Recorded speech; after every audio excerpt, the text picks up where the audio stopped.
Hai teman-teman penulis. Hari ini, kita akan membahas salah satu langkah paling penting dalam menulis buku, yaitu membuat kerangka buku yang efektif. Yuk, kita mulai. Pertama-tama, apa sih kerangka buku itu? Anggap saja seperti peta untuk bukumu. Kerangka buku membagi isi buku menjadi bab dan subbab, agar tulisanmu tetap fokus dan terstruktur. Kerangka buku bisa membuat menulis dan mengedit jadi lebih mudah, membantu editor memahami arah bukumu, dan memandu timmu kalau kamu bekerja sama dengan orang lain. Nah, sekarang kita bahas kesalahan yang umum terjadi. Kerangka yang terlalu kaku atau terlalu longgar, tidak sesuai dengan tujuan buku, atau tidak mempertimbangkan target pembaca, semua itu bisa membuat tulisanmu melenceng. Jadi, bagaimana cara memulainya? Mulailah dengan menentukan tujuan bukumu. Apakah untuk mendidik, menginspirasi, memotivasi, menghibur, atau mendokumentasikan? Mengetahui hal ini akan menentukan arah isi bukumu. Selanjutnya, tentukan target pembacamu. Siapakah mereka? Usia, latar belakang, dan minat mereka, semua itu penting. Lalu, pilih genre dan gaya penulisanmu. Apakah fiksi atau non-fiksi?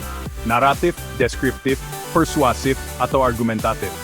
Terakhir, susun struktur dasarmu, yaitu pendahuluan, isi, dengan berbagai bab dan kesimpulan.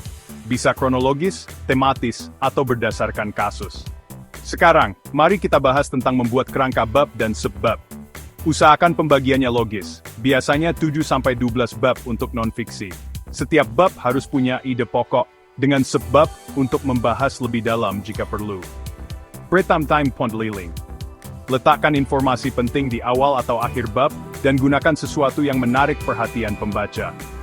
Konsistensi itu kunci. Jaga agar nada dan struktur tetap seragam, dan pastikan transisi antar bab berlangsung mulus. Sebagai contoh yang jelas, berikut ini kerangka non-fiksi untuk biografi, masa kecil dan latar belakang, awal karir, keputusan yang mengubah hidup, membangun reputasi, tantangan, kembali bangkit, filosofi kepemimpinan, dan warisan. Begitu juga untuk pengembangan diri, mengenal diri sendiri, menetapkan tujuan hidup, meningkatkan disiplin, mengatasi rasa takut, menumbuhkan pola pikir pemenang, mempertahankan fokus, dan mewujudkan impian. Untuk menyempurnakan kerangka bukumu, mulailah dengan riset yang menyeluruh. Kumpulkan referensi yang relevan, minta masukan dari calon pembaca, editor, atau mentor, dan tetap fleksibel untuk revisi.